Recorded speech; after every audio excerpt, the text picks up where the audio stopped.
konteks kesehatan ya. Oke, saya akan share.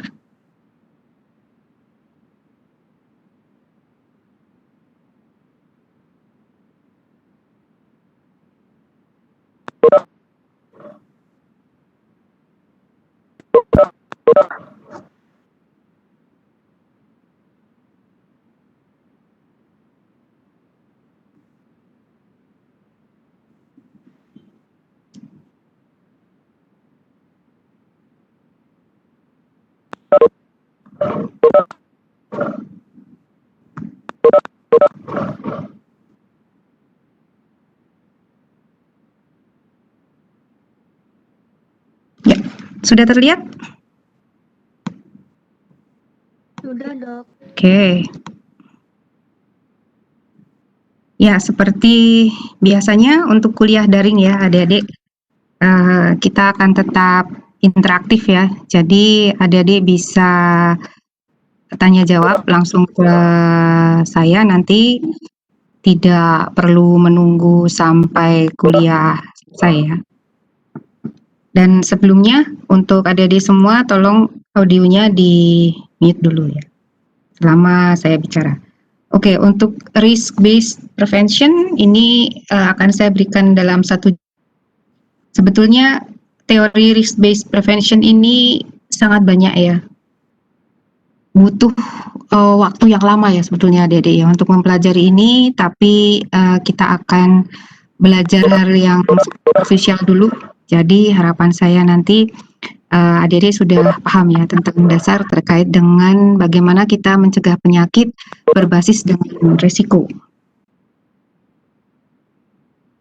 Kalau kita mempelajari penyakit ya sebetulnya kalau kita lihat risikonya semuanya itu sama. Ya, artinya misalnya seseorang terkena karies begitu ya, yang paling mudah ya, sudah adik-adik pelajari.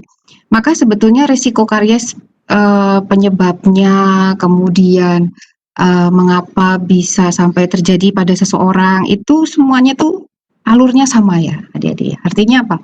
Artinya selama kita bisa mengetahui risiko atau alur sebuah penyakit, sebetulnya kita itu sangat mudah ya untuk mencegah penyakit tersebut.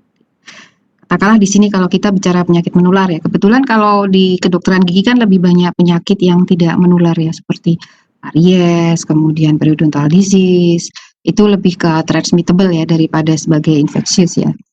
Bedanya kalau dengan penyakit yang menular misalnya, di sini misalnya kita dapat dengan mudah untuk mengetahui ya, bagaimana arah dari infeksi ya. Ada agen penyakit, kemudian kalau terinfeksi ke seseorang, maka orang itu akan sakit, begitu. Sehingga untuk penyakit tertentu di mana kita sudah dengan mudah melihat penyebabnya, maka sebenarnya kita juga mudah mencegah. Beda dengan penyakit-penyakit yang belum diketahui penyebabnya, itu untuk beberapa penyakit seperti misalnya progeria ya, itu kita memang agak sulit ya adik-adik ya untuk melakukan pencegahan berbasis risiko. Tapi untuk penyakit-penyakit yang sudah diketahui penyebabnya itu kita akan sangat mudah. Nah, sekarang kita akan lihat terkait dengan kondisi sekarang ya, kondisi COVID-19. Karena kita semua terdampak ya. Hari ini nih akan menjadi contoh yang sangat mudah untuk kita semua bagaimana kita melihat suatu risk-based prevention. Nanti adik-adik bisa melakukan modeling sendiri di penyakit yang lain ya, atau di bidang kedokteran gigi. Untuk COVID-19 sendiri ya, itu adalah penyakit yang kita sebelumnya tidak begitu paham ya adik-adik. Itu kan terjadi tahun 2019, akhir 2019 ya. Di mana waktu itu kita menerima berita COVID-19 itu masih sepotong-sepotong ya. Waktu itu ada gambar di negara Cina, orang tahu-tahu jatuh sakit kemudian meninggal. Hanya sebatas itu yang kita tahu. Kemudian dengan berjalannya waktu Cina merilis berita ya bahwa penyakit ini terjadi karena adanya transmisi virus dari hewan liar ke manusia. sampai akhirnya mereka melakukan lockdown ya.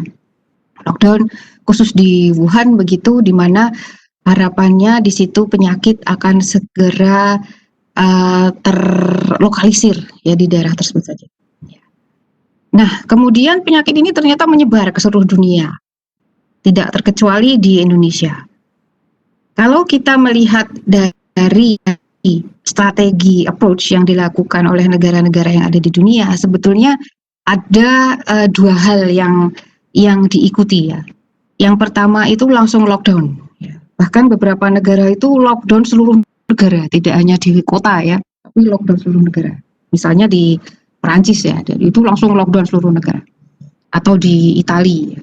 Nah, opsi ini juga diambil oleh Cina, di mana mereka melakukan lockdown tidak hanya 1 bulan ya waktu itu, tapi sampai beberapa bulan ya. Kalau tidak salah sampai 3 bulan ya.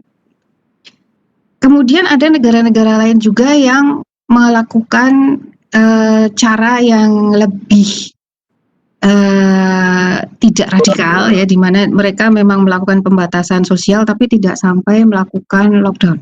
Contoh yang paling gampang dilihat ya seperti negara kita ini ya, di beberapa kota yang kasusnya tinggi itu langsung ada PSBB begitu. Kemudian ada restriksi, ada pembatasan, ada kewajiban untuk memakai masker, jaga jarak, kemudian cuci tangan dan lain sebagainya ya. Jadi ada dua model seperti yang dilakukan oleh negara-negara di seluruh dunia.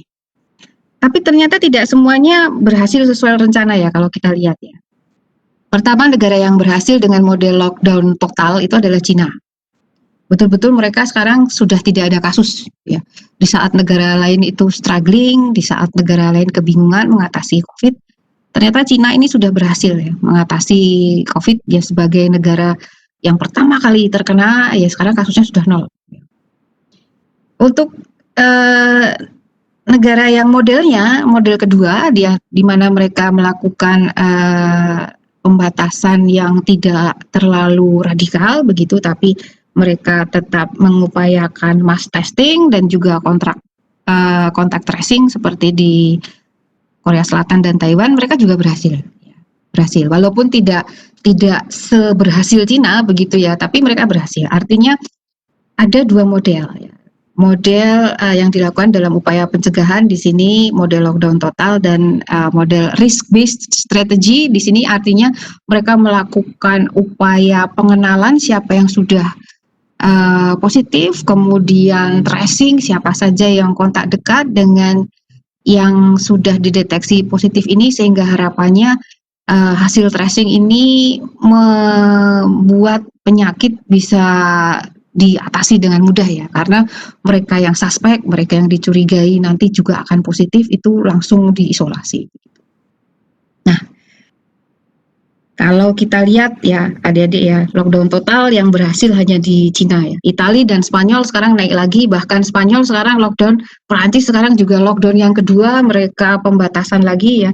Sedangkan yang berhasil ya, negara yang berhasil berbasis risk based strategy ini Korea Selatan dan Taiwan sekarang juga mereka walaupun tidak seradikal Cina ya, tapi mereka bisa turun ya angkanya ya.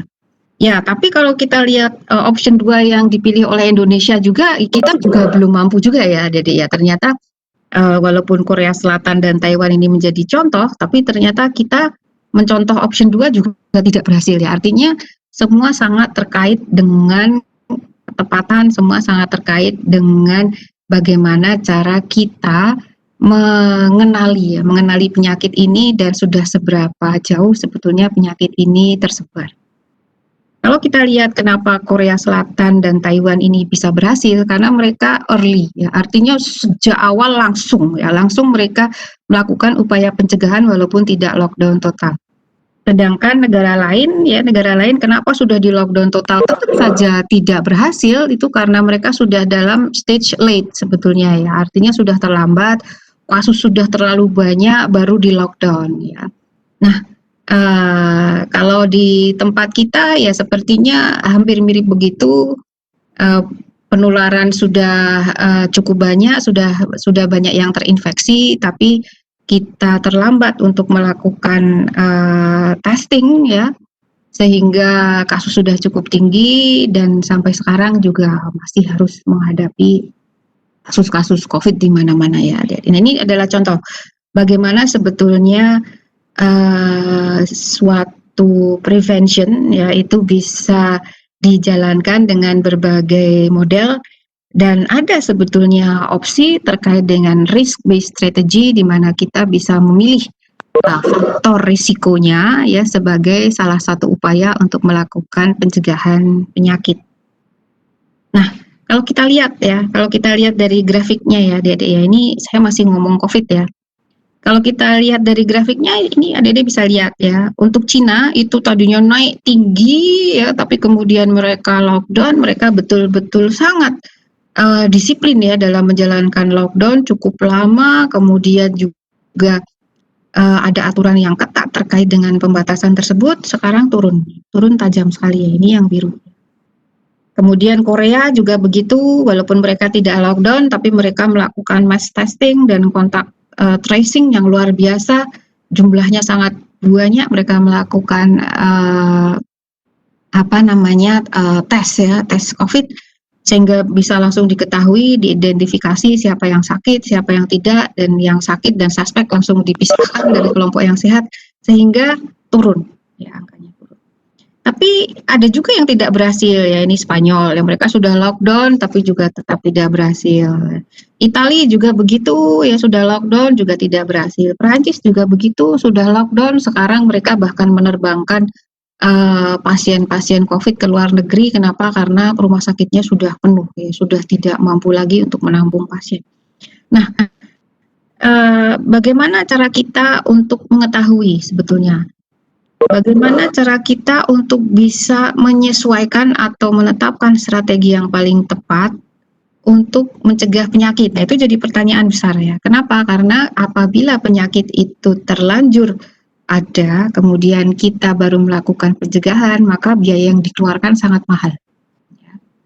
Mengobati orang yang sakit, kemudian juga mengupayakan peralatan kesehatan yang tidak murah, itu banyak sekali yang harus dikeluarkan.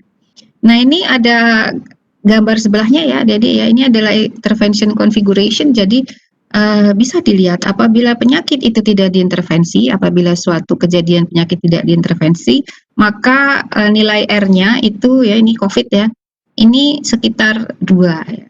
Artinya apa? Satu orang bisa menulari 2 orang yang lain. Nah, tapi ketika dia diintervensi, ini Adik bisa lihat yang level keempat, level tertinggi, dia lockdown yang betul-betul total begitu, ini bisa di bawah 1 ya, artinya satu orang tidak sampai menulari satu orang yang lain ya. R itu kita bacanya mudah ya, misalnya R-nya 2, artinya satu orang sakit bisa menulari 2 orang. R-nya 1, artinya satu orang sakit bisa menulari satu orang. Harapannya memang R itu di bawah 1 ya, artinya tidak sampai menulari satu orang yang lain, bahkan R-nya 0 ya, artinya sudah tidak ada penyakit atau tidak ada orang yang tertular lagi. Nah, sekarang dengan kondisi COVID ini kita memang targetnya R-nya di bawah 1 ya. Jadi, tapi kalau kita melihat dari kondisi seluruh dunia sepertinya masih di atas 1 ya, masih di atas 1 ya, sehingga masih banyak upaya yang harus dilakukan. Itu adalah gambaran bagaimana sebetulnya upaya prevention yang bisa dilakukan ya, termasuk dengan pengenalan risikonya. Kalau kita sejak awal mengenali risiko bahwa COVID-19 ini adalah penyakit infeksius, penyakit yang sangat mudah menular ya adik-adik ya, apabila sejak awal early ya kita membatasi pergerakan orang-orang dari Wuhan ke Indonesia atau misalnya pergerakan mereka yang travel dari Cina ke Indonesia, maka kita akan mudah sebetulnya ya untuk langsung melakukan upaya pencegahan. Tapi karena cukup menurut saya sudah agak terlambat ya, dalam arti sebetulnya angkanya itu sudah ada, penularannya itu sudah banyak ya, report orang-orang Indonesia yang terkena COVID secara tidak formal ya, itu sebetulnya juga sudah ada walaupun tidak dilaporkan secara nasional begitu. karena laporan nasional itu baru ada Maret ya, Dede ya. Tapi sebetulnya kita membaca bahwa ada yang terkena COVID itu sudah sebelumnya ya, Januari, Februari itu sebenarnya kita sudah membaca adanya tanda-tanda mereka yang terkena COVID, tapi belum ada pengumuman resmi ya bahwa itu COVID ya. Sehingga ketika sudah ada satu kasus, kita akhirnya besoknya tahu-tahu sudah termultiplikasi banyak sekali. Nah, itu salah satu hal kenapa sampai sekarang walaupun opsi 2 yang kita pilih ya, tapi karena tidak melakukan hal yang sama persis dengan Korea di mana kita sendiri sudah terlambat dan mass testing itu juga tidak mencapai target ya, artinya masih sedikit yang dilakukan tes. Tadi dia bisa melihat ya bagaimana sebetulnya suatu upaya pencegahan penyakit itu sebetulnya harus dilakukan dengan strategi yang tepat. Nah, sekarang kita bisa lihat, itu tadi contoh di COVID ya. Sekarang kita sedang mengalami semua sehingga kita bisa mendalami ya. Jadi kenapa sebetulnya suatu strategi pencegahan itu membutuhkan assessment atau membutuhkan penilaian yang akurat. Nah, untuk risk assessment sendiri, kita bisa melihat dari suatu perjalanan penyakitnya. Jadi, misalnya ya, kita tahu suatu penyakit. Kemudian, kita ketika mengenali penyakit, kita juga sebagai seorang dokter, ya nanti adik-adik sebagai seorang dokter, itu diminta untuk mengidentifikasi risikonya. Kenapa orang ini bisa sakit? Apa sih penyebabnya kan begitu, ya. Nah, untuk melakukan risk identification itu pastinya kita akan berbasis ilmiah ya, akan berbasis teori-teori yang sudah ada.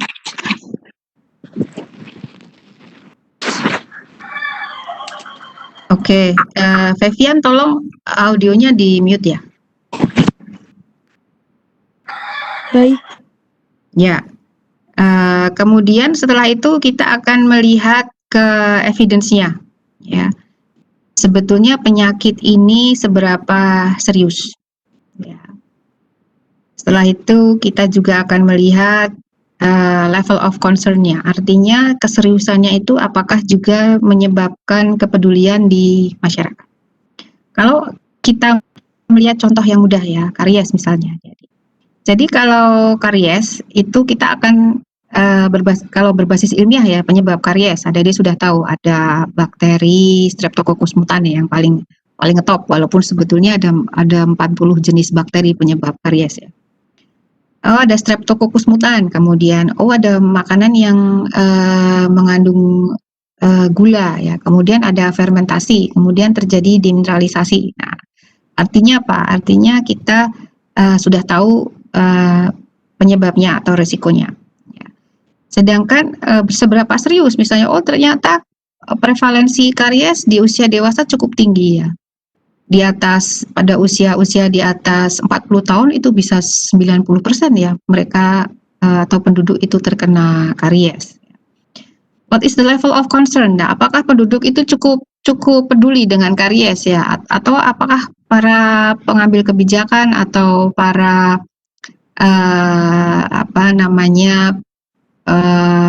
maker ya di negara kita peduli dengan karies ya. Nah, itu juga menjadi suatu hal yang penting untuk kita pikirkan sebetulnya bagaimana cara kita membuat strategi pencegahan penyakit berbasis resiko di mana itu akan menjadi hal yang dipedulikan atau tidak oleh masyarakat. Kalau tidak peduli ya itu akan jadi sulit ya untuk kita yang hampir sama dengan karies saat ini, walaupun prevalensinya tinggi tapi ternyata public concern terkait dengan karies itu tidak begitu masif ya. Jadi walaupun prevalensinya tinggi, hampir semua orang punya karies, tapi karena karies ini tidak membuat orang meninggal ya, ya kalau sakit ya masih bisa minum obat beli di warung begitu. Akhirnya orang ya sudahlah sakit gigi bukan hal yang masalah kan gitu ya. Nah, kemudian kita nanti juga akan melihat tentang uncertainty ini terkait dengan ketidakpastian. Sebetulnya penyakit ini modelnya akan seperti apa nantinya ya? Apakah orang itu hanya akan menderita biasa saja atau sampai dengan dia dirawat di rumah sakit misalnya? Nah, risk assessment ini menjadi suatu penilaian yang sangat penting apabila kita melakukan upaya pencegahan penyakit di pada model entah itu di kesehatan gigi maupun di kesehatan umum ya. Pasti ada 4 hal ini yang akan kita lihat ya. Pertama adalah faktor risikonya, kemudian kedua adalah konsekuensinya, termasuk juga kemungkinan yang akan terjadi. Ini antara evidence dan uncertainty ini adalah sesuatu yang sejajar. Dan yang ketiga adalah public concern. Jadi selalu itu yang harus kita ingat ya terkait dengan upaya pencegahan yang akan kita lakukan, entah itu di level masyarakat atau entah itu di level individu. Nah, tapi kalau kita melihat yang namanya teori prevention ya, adik-adik mungkin masih ingat teorinya Livell and Clark, adanya level-level pencegahan. Semua upaya kesehatan yang kita lakukan kan sebetulnya adalah upaya pencegahan ya. Entah itu upaya pencegahan primer di mana penyakit itu memang belum ada, atau upaya pencegahan sekunder di mana penyakit itu sudah ada tapi kita berupaya untuk mengurangi ya atau memperpendek durasi penyakit atau mencegah supaya penyakit tidak semakin parah ya. Dan yang tersier itu adalah ketika misalnya gigi sudah dicabut begitu, sudah tidak ada lagi giginya, maka kita berupaya mengembalikan fungsinya. Nah, itu adalah tersier. Memang paling banyak kita pahami prevention itu adalah konsep di mana penyakit itu belum ada dan kita berupaya supaya dia tidak terjadi gitu. Walaupun sebetulnya kalau kita lihat di Livell and Clark, semua upaya kesehatan yang kita lakukan adalah upaya prevention ya. Jadi walaupun tingkatnya bisa berbeda, entah itu primer, sekunder ataupun tersier. Nah, kembali lagi ke konsep penilaian risiko tadi, apa sebetulnya yang terjadi gitu ya, what could go wrong. Nah, di sini kita menetapkan konteksnya adalah berbasis data kan. Berapa orang sih sebetulnya yang terkena penyakit ini. Kemudian risikonya itu faktor penyebabnya itu apa? Bagaimana seseorang bisa sampai terkena? Kalau COVID, contohnya COVID ya, COVID misalnya, maka adanya kontak yang dekat dengan mereka yang menderita COVID ya. Nah, karena faktor risikonya adalah itu, sehingga pencegahannya adalah dan COVID ini sudah diketahui dia berasal dari droplet kan begitu. Akhirnya pencegahannya langsung ditetapkan penggunaan masker, cuci tangan dan jaga jarak ya.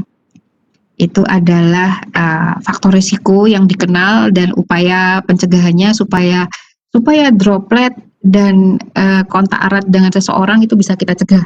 Nah, sama dengan penyakit-penyakit yang lain, misalnya karies ya. Karies kita tahu bahwa penyebabnya adalah bakteri, kemudian fermentasi karbohidrat atau sugar sehingga dia menyebabkan demineralisasi.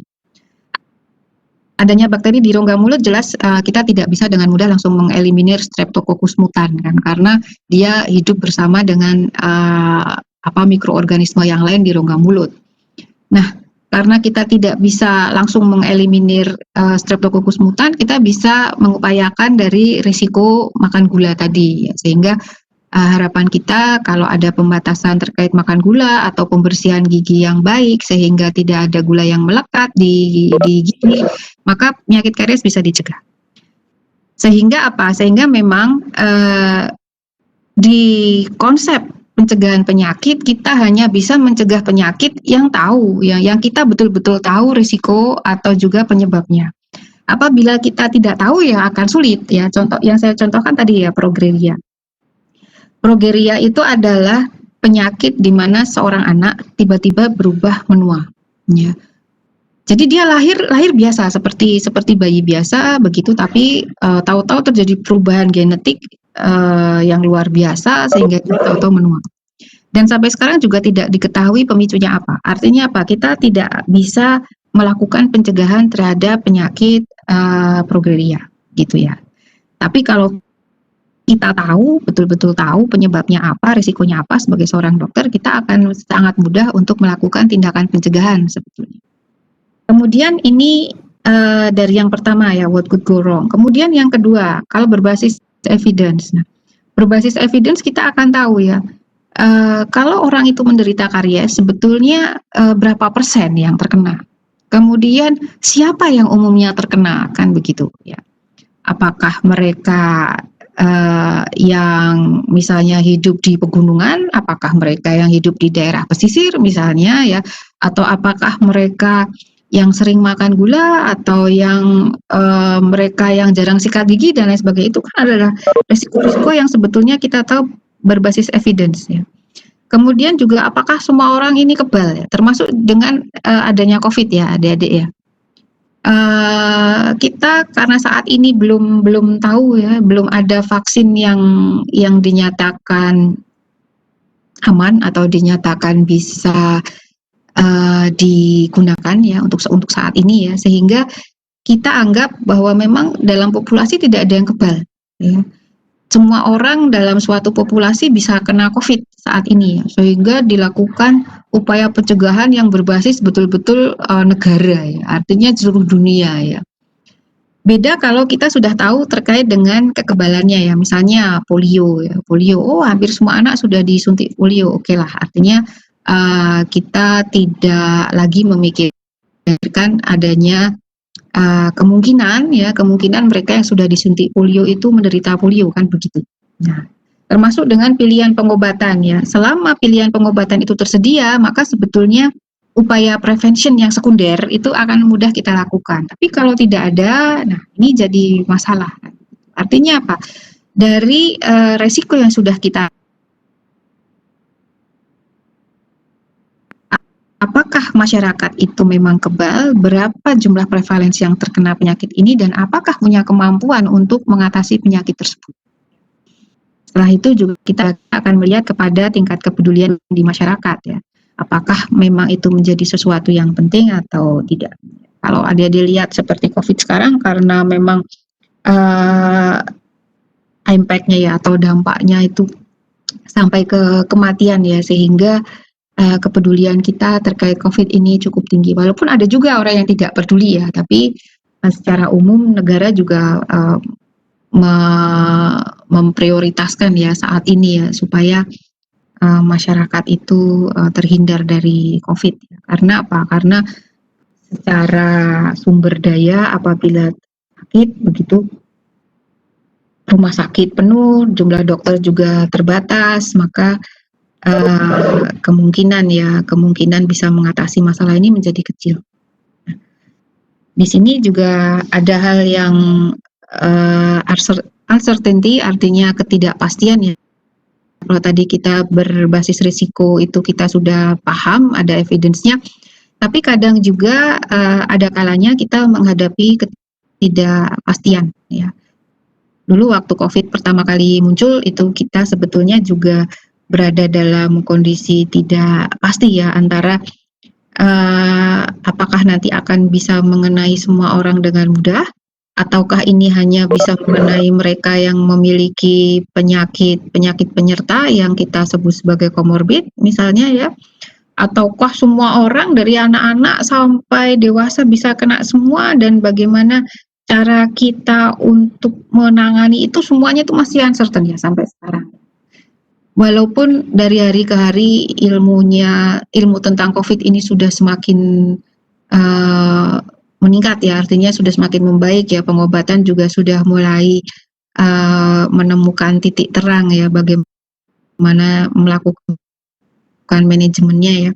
Tapi tetap saja selama ya, jadi ya selama vaksin, selama basis dari prevention itu belum ada, nah ini masih menjadi suatu ketidakpastian ya.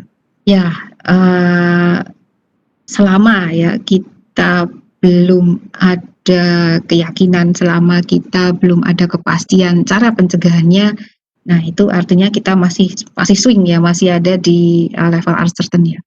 Belum sampai ini adik-adik, belum bisa berbasis evidence dalam arti bagaimana kita bisa mengupayakan R-nya tadi jadi 0 ya. Nah, sehingga sangat penting kita untuk memilih strategi yang tepat terkait dengan suatu penyakit. Kalau karies sudah jelas ya, penyebabnya sudah jelas. Kemudian alur cara kita mencegah karies juga sudah dimengerti ya. Jadi kemarin sudah belajar kariologi.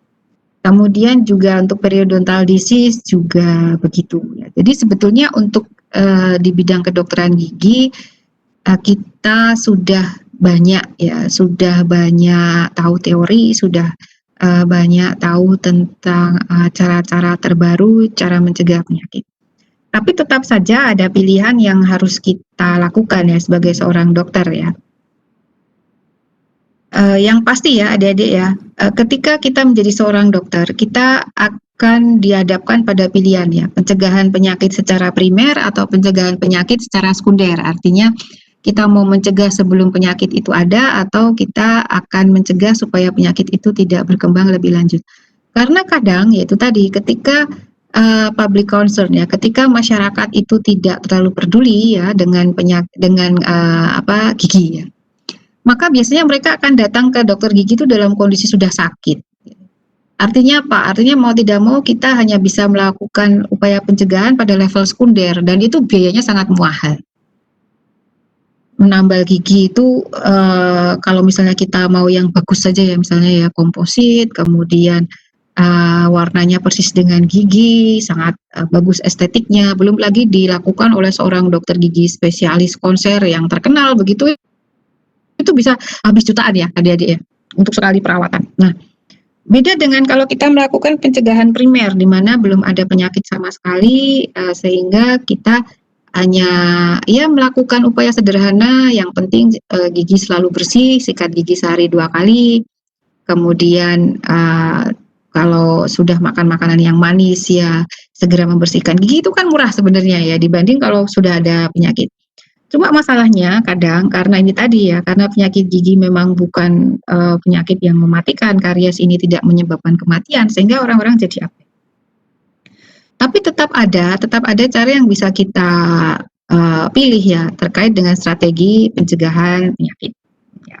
Untuk karies walaupun prevalensinya tinggi ya, kita sudah berupaya untuk melakukan upaya promosi dan preventif sejak zaman dulu ya, dari sejak tahun 50-an saja sudah ada upaya kesehatan gigi di sekolah begitu.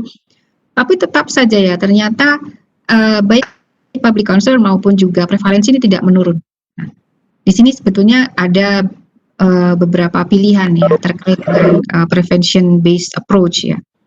Pertama ya, artinya kalau kita mencegah penyakit ya, itu sebetulnya lebih baik kalau memang itu penyakit yang mudah mengenai masyarakat dalam jumlah besar, maka sebaiknya kita melakukan upaya pencegahan itu berbasis populasi.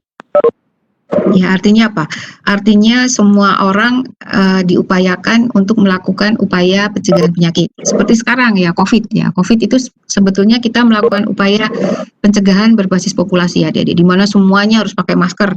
Semuanya harus melakukan jaga jarak, semuanya harus cuci tangan, sering-sering cuci tangan. Begitu itu sebetulnya adalah population based ya. Kita berupaya untuk melakukan pencegahan penyakit dalam tingkat populasi di mana semua orang akan melakukan upaya pencegahan. Ya. Sebetulnya untuk karies pun itu juga karena prevalensinya tinggi, itu juga paling bagus adalah melakukan upaya pencegahan berbasis populasi. Ya. Dengan cara yang mudah, misalnya negara ya, ada beberapa negara yang bisa kita contoh sebetulnya, misalnya Thailand, mereka sudah membatasi jumlah gula ya di makanan-makanan yang dijual secara umum begitu, sehingga harapannya masyarakat itu juga tidak mengkonsumsi gula berlebihan ya. Itu contoh dari population based di mana semua orang akan melakukan pencegahan secara bersama-sama ya. Itu jauh lebih baik daripada kita hanya mentarget orang-orang yang resikonya tinggi saja ya. Contoh, kita sudah tahu bahwa mereka yang resikonya tinggi adalah orang-orang yang asupan gulanya atau konsumsi gulanya tinggi. Misalnya kita hanya mentarget kelompok ini.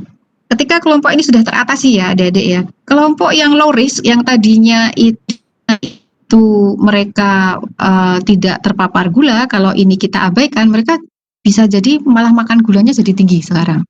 Atau yang harusnya moderate risk, yang harusnya bisa turun ke low risk karena tidak diperhatikan malah jadi high risk ya. Artinya apa?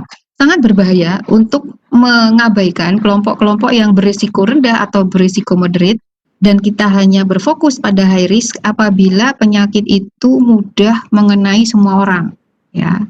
Apabila penyakit itu mudah mengenai semua orang. Artinya apa? Kalau penyakit itu mudah mengenai semua orang, contohnya karies, maka lebih baik kita memilih upaya pencegahan yang sifatnya population based.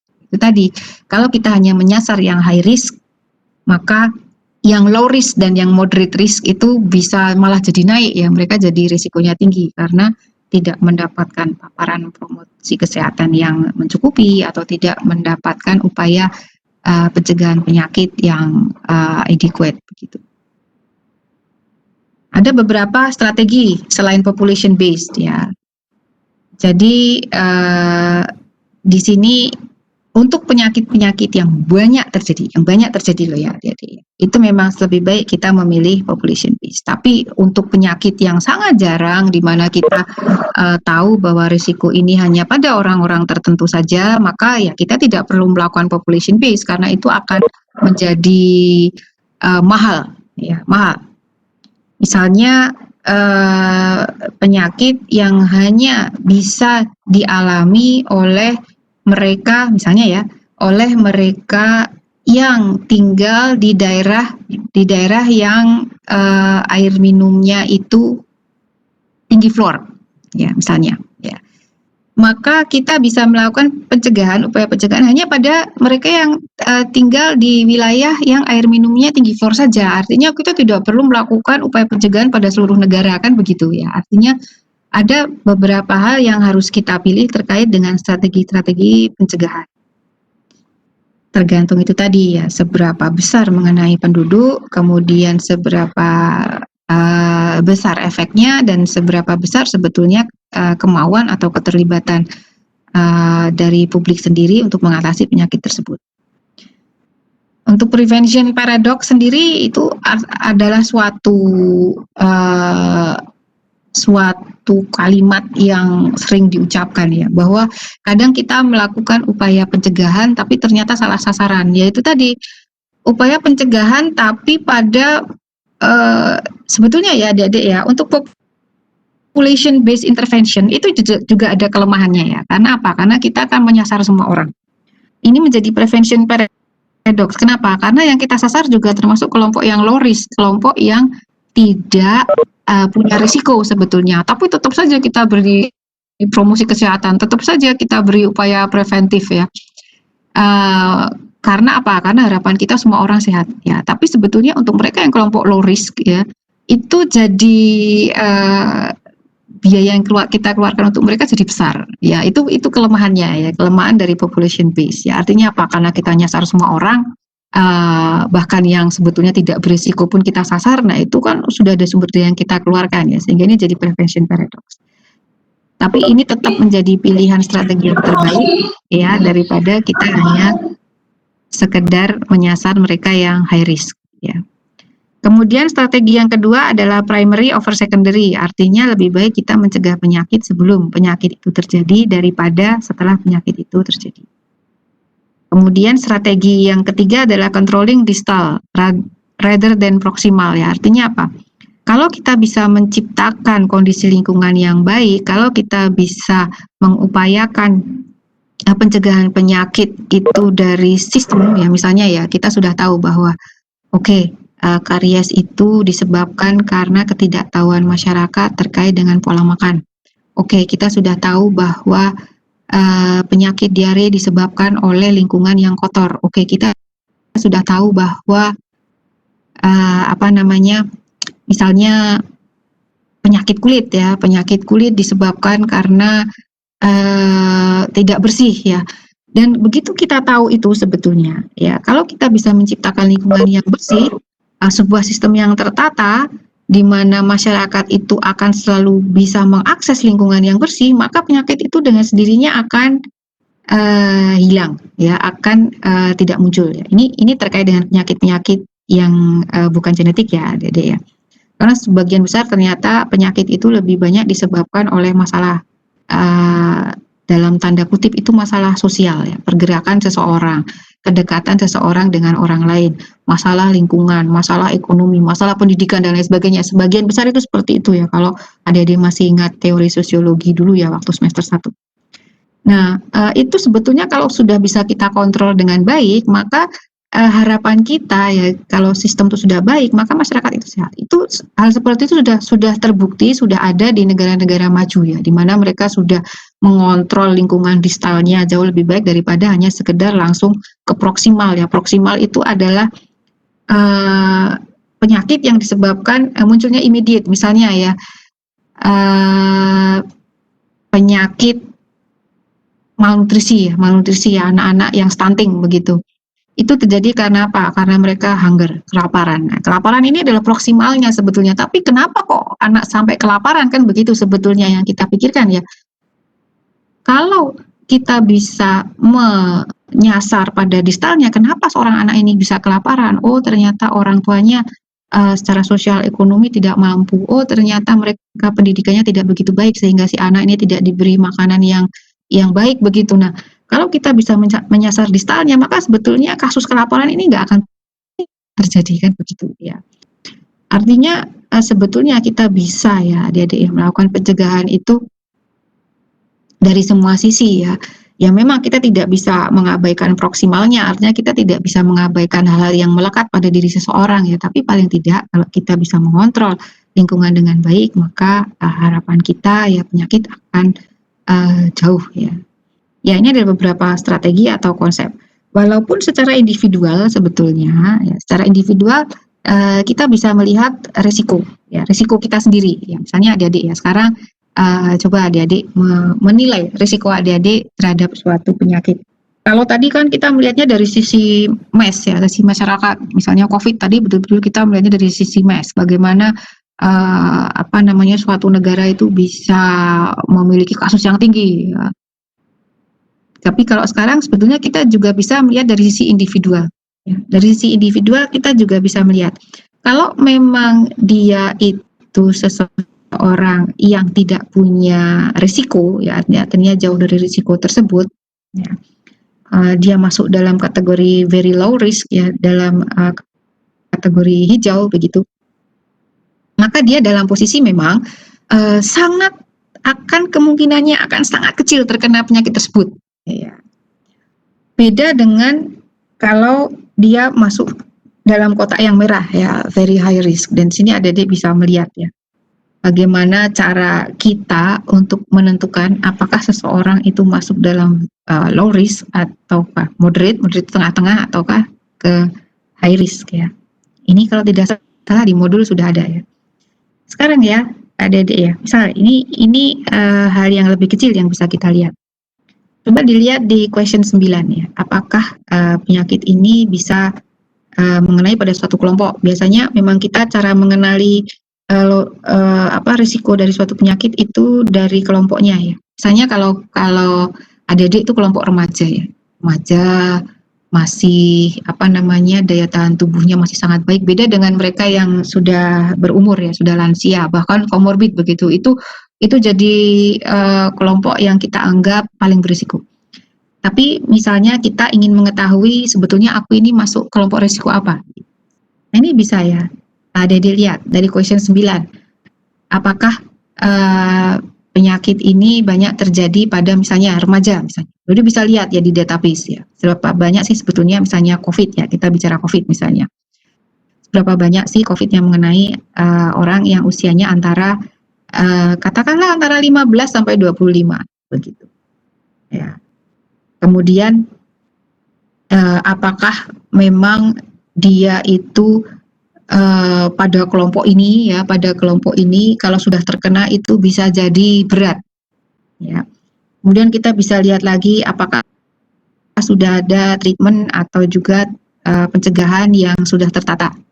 selama ya adik-adik ya, selama memang belum ada upaya atau pencegahan atau juga kontrol penyakit yang sudah tertata dan risiko tertular itu masih tinggi, maka mau tidak mau walaupun kelompok-kelompok usia itu memiliki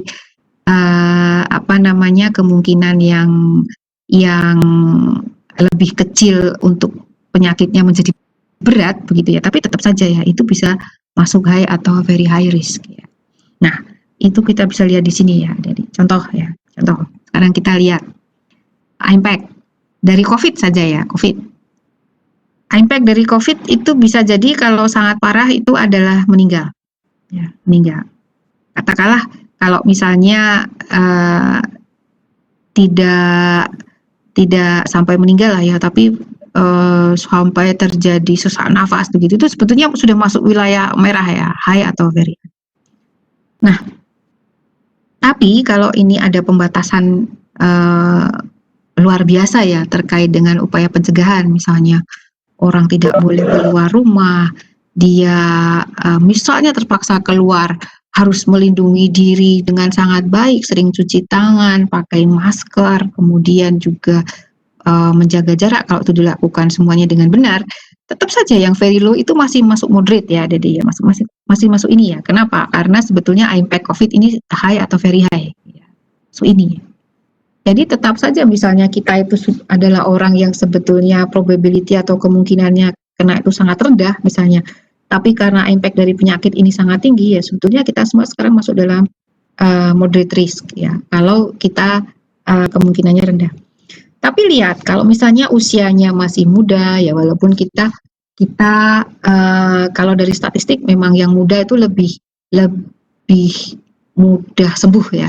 Bahkan banyak yang OTG ya, tanpa gejala. Artinya apa? Artinya karena daya tahan tubuhnya masih sangat bagus, walaupun kena COVID itu tanpa gejala sama sekali. Ya, walaupun kalau dites nanti bisa positif begitu. Ya karena dia itu sering keluar, kemudian nggak pakai masker, misalnya keluar rumah nggak pakai masker, kontak dekat dengan orang lain kan. Sekarang saya lihat ya, Dedek ya, kalau ada kafe ya, saya lihat pas bisa di jalan lewat begitu. Yang namanya kafe kan sekarang sudah mulai penuh ya, penuh dan isinya memang banyak sekali anak-anak muda nggak pakai masker, ngobrol deket-deketan begitu.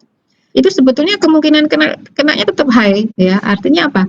Artinya walaupun punya kekebalan tubuh yang cukup baik, walaupun mungkin nanti misalnya jangan sampai terjadi ya, misalnya kena COVID mungkin tidak akan sampai pada akibat yang fatal begitu.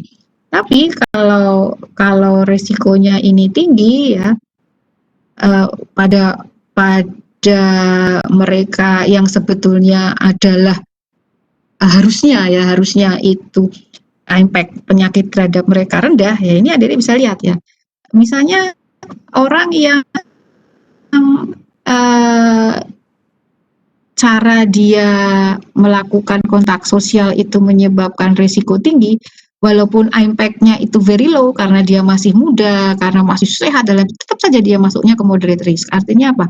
Artinya kalau ada suatu penyakit yang mudah menular dari satu orang ke orang lainnya, walaupun sebetulnya dia atau kita masuk dalam kelompok yang very low, entah itu probability atau impact, tapi tetap ternyata ya di risk metricnya itu tetap jadi moderate ya. Artinya kita harus sangat hati-hati untuk melihat faktor risiko dari suatu penyakit, termasuk juga cara kita memberikan nasihat kepada pasien atau cara kita memberikan nasihat kepada masyarakat. Pastikan kita harus tahu dulu sebetulnya penyakitnya itu modelnya seperti apa, kemudian kemungkinan menular kepada yang lain itu kemungkinannya tinggi atau rendah, dan juga impact-nya, dampaknya. Memang akan sangat sulit kalau kita bicara prevention pada penyakit-penyakit yang impact-nya itu rendah. Ya, impact-nya tidak terlalu signifikan begitu. Contoh ya, adik-adik ya, contoh ya. Mungkin buat kita misalnya ya adik-adik ya, mencret katakanlah. Mungkin kalau adik-adik yang yang sering mencret ya karena sering jajan begitu misalnya di warung atau di pinggir jalan di mana hygiene-nya itu tidak terlalu dijaga ya. Contoh kalau kita makan di pinggir jalan begitu. Kalau kita lihat cara mereka mencuci piringnya itu kan sebetulnya cuma di ember ya. Di ember kemudian kadang nggak disabun ya, cuma dicemplungi bekas perasan jeruk itu ya. Jeruknya dimasukin ember terus habis itu langsung dilap gitu aja, nanti sendoknya dipakai lagi oleh orang lain kan begitu. Itu banyak kejadian diare ya sebetulnya ya. Tapi karena dianggap impact-nya itu rendah ya, tetap begitu terus ya. Artinya apa? Walaupun faktor risikonya itu ada ya, walaupun kita melihat bahwa sebetulnya bisa loh kena mencret loh kalau kayak gitu ya. Tapi tetap saja kalau concern kita rendah ya akhirnya itu tidak bisa dihindari dengan mudah. Sehingga kita sebagai dokter nantinya ya adik-adik ya kalau sudah jadi dokter harus bisa mengenali ya misalnya kita akan melakukan upaya pencegahan yang pasti satu. Penyakit itu berdampak pada orang banyak atau tidak. Ya, kalau berdampak pada orang banyak maka lebih baik kita melakukan pencegahan yang berbasis population based. Kalau hanya pada kelompok tertentu saja kita bisa melakukan pada high risk group ya targetnya.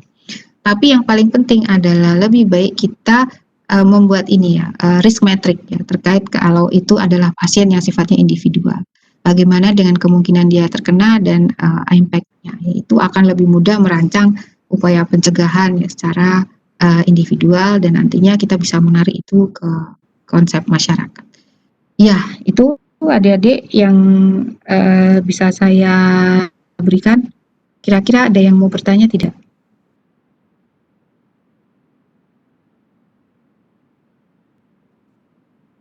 Halo, adik-adik mendengarkan saya atau tidak? Cukup jelas dokter. Untuk saat ini Oke. belum dokter. Saat ini belum ada dok. Ya, harapan saya paling enggak adik-adik sudah bisa mengenali risiko, kemudian sudah bisa berpikir bagaimana cara mencegah suatu penyakit. Memang untuk konsep risk-based prevention ini bukan sesuatu yang simple ya, ini adalah sesuatu yang kompleks ya sebetulnya adik-adik ya, tapi paling tidak adik-adik sudah bisa melihat ya sebetulnya bagaimana cara kita bisa memilih atau bisa mengenali ya suatu penyakit dan bagaimana cara kita melakukan pencegahannya. Ya, saya kira itu saja yang bisa saya sampaikan.